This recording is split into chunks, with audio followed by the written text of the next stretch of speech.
Akkamati Nagaa keessanii? jirtaa? Nagaa. Maal hojjechaa jirtame? Akkuma argaa jirtan kana kalaqa kana hojjechaa jirra. Egaa kunoo Waan ani beekudha moo natti himta waan isaa kana?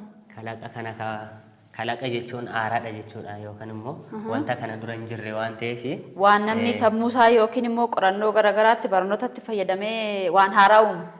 kalaqa jechuun wanta haaraa waan dura hin jirre tokko kan ofii isaatii sammuu isaa keessaa baasee wanta lafarra hin jirre tokko akka inni lafarra jiraatamu taasisudha jechuudha. Yookiin argannoo haaraa tokko argatanii waan rakkoo furuudhaaf oolchuu. Wanta rakkoo furuudha jechuudha guutummaatti.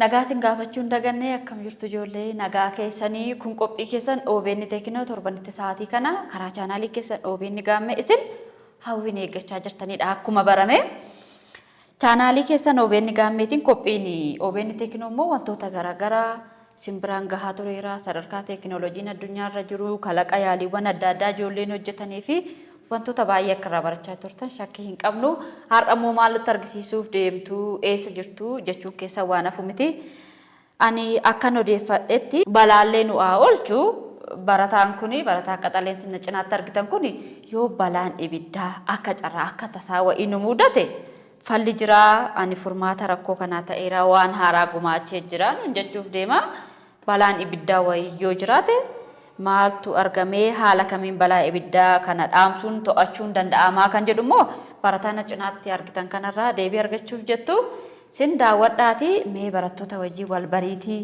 keessatti akka barattu maal akka kalaqxee kana dura haala kamiin akka kalaqaa turte nu gaafachuuf jedhu waan ta'eef walumaa galatti deebii deebisnaaf jechuudha. Tolee ani maqaan koo Barataa Kaayyoo Alamuu jedhama. Mana barumsaa addaa Yuunivarsiitii Ambootti barataa kutaa 11ffaa saayinsii uumamaati. Egaa asitti kan argamu kun akkuma argaa jirtan kalaqadha. Kalaqni kun afaan Ingiliffaasaa Fire Detector and Extinguisher jedhama. Afaan Oromoo isaatiin immoo abidda detect gochuu yookaan immoo abidda arguu fi abidda dhaamsuudhaaf kan gargaarudha jechuudha. Maqaan isaas isuma kanarraa mogga'ee. Balaan ibiddaa wayyoo uumame haala kamiin to'achuu fi dhaamsuu akka danda'u jechuudha. Guutummaatti balaan abiddaa gaafa nu mudatu akkamittiin balaa abiddaa sanarraa nu eeguu akka danda'u abidda sana ofuma isaatiin argee abidda sana osuma nuti hin beekin ofuma isaatiin dhaabsuu kan danda'udha jechuudha argannoon kuni. Tolee mee otoo karatti hin ce'inni gara ibiddaa balaa ibiddaa kana to'achuutti yookiin gara kalaqa kanaatti toon dhufiini duuba wanni ta'e jiraachuu qaba raacatii wayiitoon jiraatiin ati lafaa kaatee kalaqa kana hin kalaqne sirriidha. Mee yoomii kaatee kalaqa kalaquu jalqabdee ka'umsi kee maal ture mee sanarraa kaan? Egaan jalqabatti naannoo baadiyyaatti tan guddadhe naannoon itti guddadhe sana keessatti kalaqa wantootuma naannoo irratti argaman yookaan meeshaalee naannootti argaman irraa kalaqa garaagaraa hojjechaatiin ture kalaquma hojjechaatiin guddadhe jechuudha. Kalaqa kana hojjechuu kanan jalqabee yeroon itti barataa kutaa 4 turettidha. Daa'ima xiqqoo yeroo turte. Daa'ima xiqqoo yeroon ture sanatti naannoowwan itti kanneen gataman reediyoowwan caccabaa keessaa akkasumas immoo motoroota garaagaraa diinaaboo isaan achi keessaa ba'aniin kalaqa naannootti argaman hojjechuudhaan bifa sanaanidha kananani guddadhe jechuudha. Akkasumas immoo ampuulii ibsaa kan ifuu danda'u yookaan immoo ampuulii ijaawwan baatirii keessaa baasuudhaan akkasumas immoo ampuulii kanneen elektiriikii fayyadamuudhaan ibsaarree hojjechaa akkasumas wantoota kana fakkaatan hojjechaatidha kananani guddadhe jechuudha.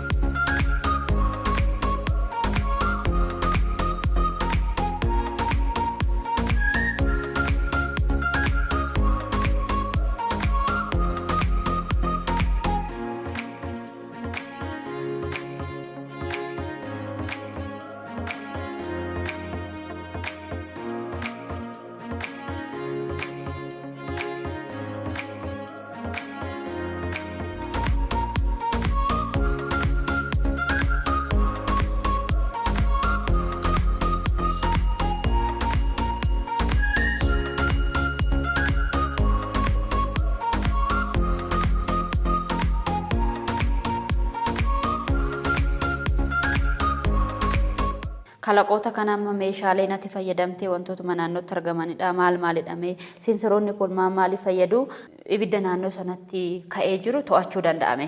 Egaa seensaroonni kun baay'een isaanii kanneen biyya keenya keessatti argamanidha. Biyyoota alaatirraa kan galanis ni jiru jechuudha. Akkasumas immoo qaamni isaa kun immoo wantuma naannoo keenyatti argaman muka fa'aa, pilaastikiiwwan garaagaraa fa'aa fayyadamee tanani jechuudha kana nan hojjedhe. Inni kun seensarii abidda arguudhaaf yookaan immoo abidda ilaaluudhaaf kan gargaarudha jechuudha. Battala nanasii kirbitti kanaan abidda qabsiisutti seenseriin kun abidda kana arguudhaan akka abiddi uumamee jiru yookaan naannoo kana akka inni abiddi jiru argisiisa jechuudha. Sana booda karaa kanaan yookaan immoo weeter paampii iddoo bishaan keessatti argamu kanaan weeter paampii kanaan ujummoo kana keessa fiduudhaan kallattii kanaan yookaan immoo ispaarii kanaatiin bishaan kana gara alaatti baasee abidda sana dhaabsuudhaaf kan tajaajiludha jechuudha. Akkuma asitti argamaa jiru inni kun piroototaayipii isaati jechuudha yookaan immoo bifa xiqqaa ta'een moodela bishaan dhaabsuudhaaf kan gargaaru isa guddaatiif kan hojjetamedha jechuudha. Amma kallattumaan yeroo abiddi qabate abidda akkamitti akka inni dhaabsu kallattumaan walii wajjin naa ilaallu. Akkuma argaa jirtan abiddi lafa kanatti mul'ateera jechuudha. Bifa kanaan bitaa fi mirgatti digirii 90 irratti bishaan naquudhaan kan dhaabsudha jechuudha. Infuunfatamoo in argamoo akkamitti irraa deebi'a? Abidda kan argu seensariiwwan fuuldura isaatiitti argaman seensariiwwan sadan kanaan kan argu yoo ta'u, asii yoo itti dhufe gama kanatti akkuma goru asii yoo itti dhufe immoo gama kanatti goraa jechuudha. Yeroo deemuuf gargaaraa jechuudha. Isaan kun immoo fileem seensarii jedhamu sadan kuni jechuudha. Asirratti kan argaman kuni abidda diiteektii gochuudhaaf kan gargaarudha jechuudha. Akkasumas abiddi suni yoo bifa aaraatiin yookaan immoo bifa boba'aa hin taaneen yoo jiraate immoo MK seensarii kan jedhamu kun yookaan immoo gaazii yoo smoke seensarii kan jedhamu kana fayyadamee abidda sana yookaan abidda bifa aaraatiin jiru sana argee dhaabsuudhaaf kan gargaarudha jechuudha. Fuuldura kanatti kan argamu kun immoo altiraasooniik seensarii kan jedhamuu fi inni kun immoo bishaan ga'eetti naqee abidda sana dhaabsuudhaaf kan gargaarudha jechuudha. Kunis immoo akkasitti deemee kallattii lamaanitti naannee bishaan garanaaf garasitti naqeetu dhaabsuudhaaf gargaara jechuudha. Akka inni dhaabsuuf kan gargaaru immoo iddoo kanatti sarvoo mootorii kan jedhamutu jira. Sarvoo mootoriin kun ofuma isaatiif digirii 90 gidduutti yookaan immoo fuuldura kanaa kanuma gidduutti naqee bishaan dhaabsuu akka danda'uuf kan isa gargaarudha jechuudha. Maddii lamaanitti keessa isaatitti kan argamu kun arduinoo jedhama. Inni kun akka sammuu yeroo itti altiraasooniik seensariin kun yeroo waan ta'e fuulduraan yookaan immoo wanti wayii gaafa fuulduraan itti dhufee wanti wayii fuuldura jira jedhee sammuu isaa kanatti himaa jechuudha.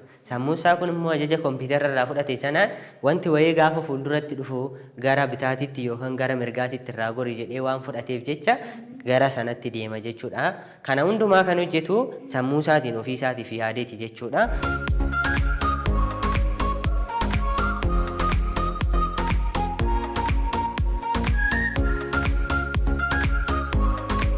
Ammoo boodatti kan argamu kun immoo miinii boordii jedhama jechuudha. Biriid boordii kan jedhamu kun immoo jaamper waayiriiwwan yookaan immoo kanneen asirra jiran kana iddoo tokkotti qabatee bifa wal fakkaataa ta'een akka inni dabarsuuf jecha kan gargaarudha jechuudha. Ajaja qixa sirrii fudhatee akka qaama sanatti ittaanutti dabarsu. Kan dabarsudha jechuudha yookaan immoo walitti hidhamiinsa isaa keessatti kan qooda qabaatudha jechuudha. As gubbaatti kan argamu kun yeroo itti baazirii jedhama. Baaziriin kun gaafa abiddi tokko mudatu yookaan gaafa abiddi tokko uumamu battala itti fileem seensariin kun abiddicha argutti baaziriin kun immoo maal godhaa sagalee iyyaa dhageessisee abiddi uumameera kan jedhu mallattoo kennuudhaaf kan gargaarudha jechuudha. Akkasumas bifuma wal fakkaatuun laayitiin liidii jedhamu laayitii diimaa yookaan ibsaa diimaan hin jira. Ibsaa diimaan kun immoo naannoo sanatti gaafa abiddi sun uumamu fileem seensariin kun gaafa abidda sana argutti abiddi sun jiraachuu isaa kan ittiin argisiisudha jechuudha. Namoota naannoo sana jiranii sagaleerree yoo dhaga'uu didan ifa diimaa kana laalanii abiddi iddoo sanatti uumameera jedhanii akka dhaqaniif jecha mallattoo kanaan kan dabarsudha jechuudha. Sanaa booda kun hundumti ta'ee bishaan haala kamiin fuudhee dhaqee itti naqee dhaamsa. Bishaani inni kun bootiliidha. As gubbaatti kan argamu kuni bootiliin kun bishaan of Kun keessatti bakka kuusaa qabachuudha. bishaaniiti. Bakka kuusaa bishaaniiti. Bakki kuusaa bishaanii kun keemikaala abidda dhaabsus qabachuu danda'a, bishaanis qabachuu danda'a, waan baay'ee qabachuu danda'a jechuudha. Waan itti dhimma itti ba'amu jechuudha. Wanta abidda sana dhaabsuudhaaf dhimma itti ba'amu baay'ee of keessatti qabachuu danda'a jechuudha.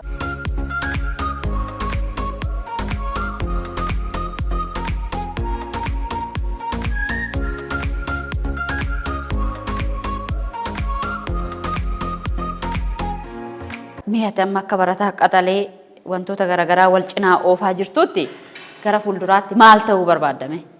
Gara fuulduraatti ani barataa sooftiweerii ta'uun barbaada yookaan sooftiweerii injiinaringii barachuun barbaada.